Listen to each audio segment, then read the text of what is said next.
karena kebetulan apa ya, adiknya kakaknya mama punya anak itu kan dokter juga di sana, sudah pensiun. Jadi dia dampingi ke dokter, jadi seharusnya dia jelasin, dokter jelasin dia kan sangat ngerti, cuma dia mau jelaskan ke yang ini kan nggak bisa juga gitu. Jadi akhirnya ya itu ternyata si ipar saya itu karena itu di dokter, jadi dia nggak bisa nunggu 5 menit lagi, akhirnya dia hubungi anak saya yang satu, kok tepaan kok lagi di tempat gitu, nggak ngerti ngajar gitu. Jadi langsung dihubungi, terus dokter itu agak kayak sudah emosi gitu. Terus saya video call sama anak saya, sama dokter sana, terus dijelasin, dokter bilang saya ini bisa bahasa Inggris, katanya gitu. Terus anak saya bilang, oh harusnya QA saya itu bisa bahasa Inggris. Ini katanya dokter boleh fluensi, iya tadi dia jawab bahasa Inggris. Dok tadi kan dijawab bahasa Inggris, dia bisa jawab, iya bahasa Inggrisnya jelek sekali katanya gitu. Terus anak saya akhirnya dia bahasa Inggris sama anak saya gitu. Waktu anak saya itu yang jelek itu dokter punya bahasa Inggris, bukan pada saya, bukan QA saya gitu. Biasanya si dokter jawabnya bahasa Inggris, anak saya malah nggak jelas gitu, dia akhirnya pakai bahasa Mandarin. Akhirnya dokter berkata, berarti kamu bisa nangkep Mandarinnya. Jadi akhirnya ngomong komunikasi bahasa Mandarin. Jadi singkat cerita, aku nggak bisa ini. Nah, mereka sudah coba pakai mau cari orang translate di sana, translator ya coba di sana, cuma 300 lebih dari 300 mata uang asing, jadi sekitar 350.000 per jam. Sedangkan di dokter itu seperti ya, setelah anak saya sampai di sana itu ke dokter itu dari jam berapa antri sampai jam seharian gitu. Nah, mereka pikir daripada itu ya orang sendiri kan lebih enak. Jadi akhirnya anak saya bilang, cuma kan harus visa kan sudah bagus kalau 1 minggu kan. Dia saya juga jawab kembali, ya setahu saya 1 minggu itu sudah bagus, cuma terakhir ini visa ke Cina pun cukup sulit gitu. Terus ternyata anak saya yang besar itu mau rumah, sekarang ada aturan baru itu 10 hari tanpa visa bisa. Oh ya, dia coba diurus, ditanya yang jelas. Terus ditanya bisa, ada teman anak saya yang besar itu ada di Cina, jadi dia kan sering pakai itu bisa kok katanya gitu. Cuma dengan catatan tiket yang dibeli itu harus dalam bentuk segitiga, jadi ke Cinanya ini hanya kayak transit. Nah itu diizinkan 10 hari, jadi anak saya ini kan harusnya beli tiket itu dari Surabaya ke Guangzhou, dari Guangzhou transit Singapura baru ke Surabaya. Nah itu rute itu kalau dicari itu ada, cuman anak saya ini takut risikonya itu. Jadi kelihatannya kan di waktu kita beli tiketnya kan cuma kelihatan Surabaya Guangzhou, Guangzhou Surabaya, dan transitnya kan tidak nampak kecuali kalau di print dilihat. Jadi dia tidak berani resiko itu. Jadi dia akhirnya yang ngurus tiket itu anak saya gede, karena itu lebih ngerti daripada yang umur. Gue aku suruh berangkat, aku oke, aku bisa bantu dengan mengorbankan anak-anak lesnya dia ada berapa jam itu ya sudah kayak gitu. Jadi si CC ini yang ngurus. Nah si CC ini karena kita belum pernah jalani seperti ini kan resiko, walaupun yang beli tiket bukan kita, orang-orang uangnya orang, tapi kan ya kita jangan sampai salah. Jadi saya mubasir sudah beli tiket semua, ternyata nggak bisa sampai tujuan gitu. Jadi akhirnya anak saya yang gede itu telepon ke imigrasi Cina. Dia telepon terus dia tanya, aku mau ke sana beli tiket, bisa nggak kondisi seperti ini? Dia bilang ada nggak, memang benar-benar sudah bisa apa nggak? Oh sudah, sejak akhir tahun lalu dan mulai efektif tahun 2026 ini. Terus aku beli tiket kayak apa? Dia bilang aku beli seperti ini, bisa nggak? Jadi anak saya bilang daripada resiko, jadi dia beli tiket dari Surabaya ke Singapura, stop di Singapura, bagasi keluar, jadi terus nanti tengah malam berangkat lagi dari Singapura ke Guangzhou, tapi pulangnya baru Guangzhou ke Surabaya, itu ya bisa.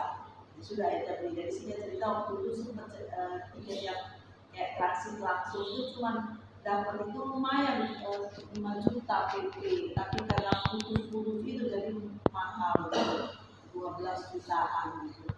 Jadi ya sudah, ditanya saya yang besar ya apa, ya sudah nggak apa-apa, ini darurat kita butuh karena Senin ini harus ketemu dokter, nah, kalau nggak bisa terus siapa, terus ya itu akhirnya itu waktu berangkat itu sempat tegang dan puji nama Tuhan, ya saya juga minta doa karena saya bingung ini, karena yang berangkat ini anak saya sendiri, perempuan lagi, ini nggak tahu bisa sampai apa enggak gitu, terus sempet putus sampai, biasa kan kita transit ya kita langsung pesawatnya kan langsung, ini transit putus ganti pesawat lain lagi, itu kan ada satu risiko. Dan benar waktu keluar dari sudah mendarat di Singapura, anak-anak saya telepon, "Ma, untuk puji Tuhan aku turun dari pesawat, aku nggak santai-santai." Biasa kan pikir aku kan tadi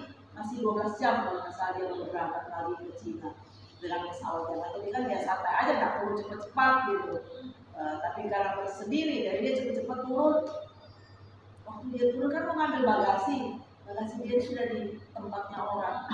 Ada aki-aki dengan rombongannya itu, koper itu sudah di situ sama mereka. Terus dia bilang, "Maaf, itu koper saya." "Oh iya," katanya, "nggak tahu saya," katanya gitu. Maaf, Tuhan kalau udah aku itu kemana? Nah mereka juga mungkin karena rombongan asal nyaut aja gitu loh. Jadi ya Tuhan ada kesulitan, terus ngomong hati-hati, takutnya kan tengah malam ngantuk terus tidur kebablasan dipanggil nggak berangkat. Ya singkat cerita sampai di Cina, adik saya ngomong naik taksi aja. Nah kita kasih adik saya gede ini kan orangnya lebih dablek, lebih baik. Nggak perlu naik taksi, cari kayak MRT atau kereta api kan murah jauh gitu. Berani bisa katanya gitu, belajar katanya gitu.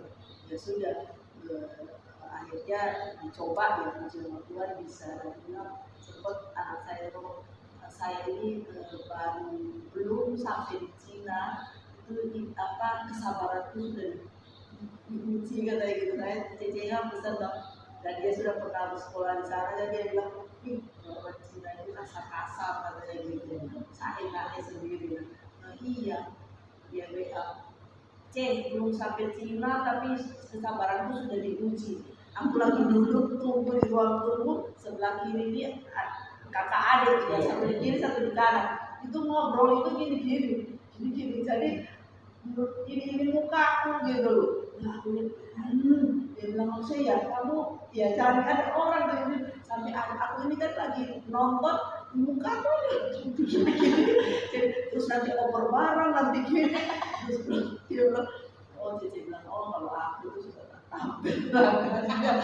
Dia bilang ya puji nama Tuhan sampai di sana. Saya bilang ya apa bisa berjalan lancar, ya bisa dijelaskan. Jadi ini hari Jumat ini jadi sistemnya itu katanya kalau di sana itu mencari penyakitnya itu, karena penyakitnya itu karena terlalu aktif sekali. Jadi baru 2 minggu sebelum, ya 2 minggu yang lalu dia kan ke Malaysia kan kayak imuno, istilah kayak mobil tapi beda, itu imuno itu. Dari itu terus setelah sampai di Cina kan diperiksa lagi, itu sudah berkembang, jadi terlalu yang menciptakan. Jadi di sana itu sistemnya itu mau dicari akarnya, terus di mana perusahaan itu mau diikat biar katanya tidak dapat suplai makanan. Nah itu yang mau dilakukan. Ada dua rumah sakit berbeda, satu rumah sakit pemerintah, satu rumah sakit swasta yang lebih mahal jauh. Nah kebetulan yang kemarin punya sepupu ditanya menurut dia ya apa dokter mana yang lebih baik gitu kan, kalau dia pilih yang rumah sakit pemerintah ini karena dokternya lebih tua, lebih pengalaman. Nah kalau dokter yang tua ini dia ikat tidak bisa ditinggal pulang, tapi yang dokter modern yang di rumah sakit modern ini itu sama sistemnya itu mengikat tapi langsung di radiasi. Nah radiasi itu tidak bisa orang sama sekali, harus diisolasi dalam jangka waktu 3 hari atau 1 minggu. Nah itu ya apa ya, bilang terlalu berat karena nggak tahu lagi